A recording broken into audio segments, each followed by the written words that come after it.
আজ হলো 25শে জানুয়ারি, আমার জন্মদিন। আজকের দিন সবার আগে ভগবানকে ধন্যবাদ জানাই, কারণ তিনি তো আমাদের এই দামি জীবনটা উপহার দিয়েছে।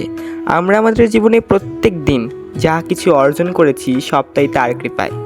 সৃষ্টিকর্তার কাছে সবসময় দুহাত পেতে না চেয়ে দুহাত জোর করে তাকে ধন্যবাদ জানানোটাও আমাদের কর্তব্য।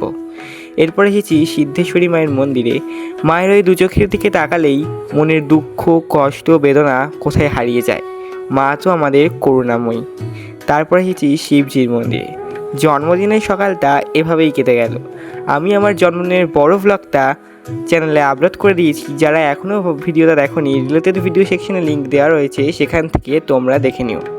এরপর দুপুর গড়িয়ে গেছে আর রান্না বান্নাও মোটামুটি কমপ্লিট। এবার রেডি হয়ে খেতে বসবো। বাকিটা আসছে নেক্সট পার্টে। তোমরা যারা যারা আমার এখনও সাবস্ক্রাইব করোনি, এরকম ছোটো ছোটো মিনি ব্লগের জন্য সাবস্ক্রাইব করে দিও আর লাইক কমেন্ট